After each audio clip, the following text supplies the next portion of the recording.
big tank, as you see, American characteristics, very big, very capacious hull. And if you put a T-55 alongside it, it looks absolutely tiny. In fact, you can traverse the turret of an M60 and pass it over the top of a T-55.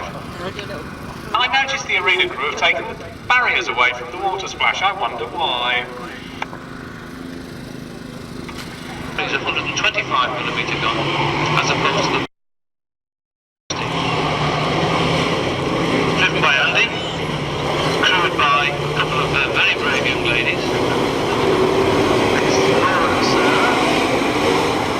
This machine is so manoeuvrable. Just watch how this machine performs.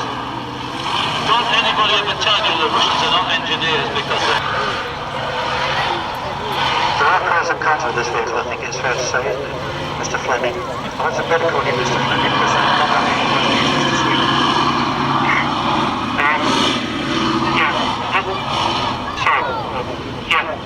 You can give an idea. This vehicle is actually a sweetie to drive. First thing is crazy as well, because it really is a funny to drive. It's so responsive. It's not the easiest vehicle you've ever driven. It's not the fastest.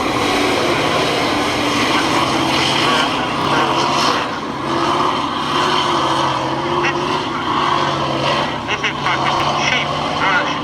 This is an export, not an export version. The T64 was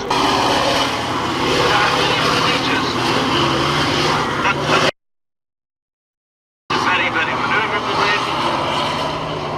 It's small, it's powerful, it really is a very, very nice vehicle. Unfortunately, the T72s that took part in the Gulf War were the very early export models, and of course they were the 70s, essentially not 1990s technology that the Gulf War vehicles were. I think it developed a very, very opinion for the T72 because it was really seen to have several units, and in the Gulf War was spot on its sellers. Because there have been tales since then, NATO troops going on exercise with the Paris, equipped with Paris units equipped with T72s, and I've heard tales of NATO forces getting the shock of their life on this thing. Again, the chief reason is its speed, its manoeuvrability, its ability to duck itself in and out of the ground, and forget all the drawbacks, like the fact that it does take a very, very easily when it's hit. They were absolutely and totally wrecked. But again, here we go. Oh, I think we've drowned the driver. Oh. He not only drowned the driver, he nearly killed the photographer as well. Well, Andy, you weren't expecting that. Oh, goodness me. Well, I'll tell you what, folks, you get value for money here, don't you? You get value for money. Yeah, I'm told actually.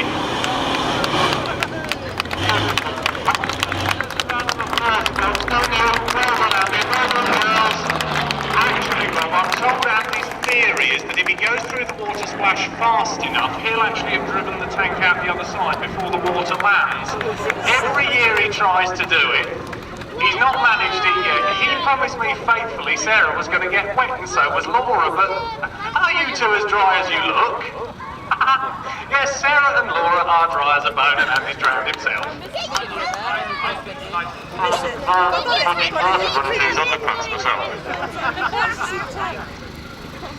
We're talking about T72 had, but of course, a lot of it was propaganda, because if your tank crews are going up against the T72, then the more you can actually knock the T72, the more confident your tank crews feel.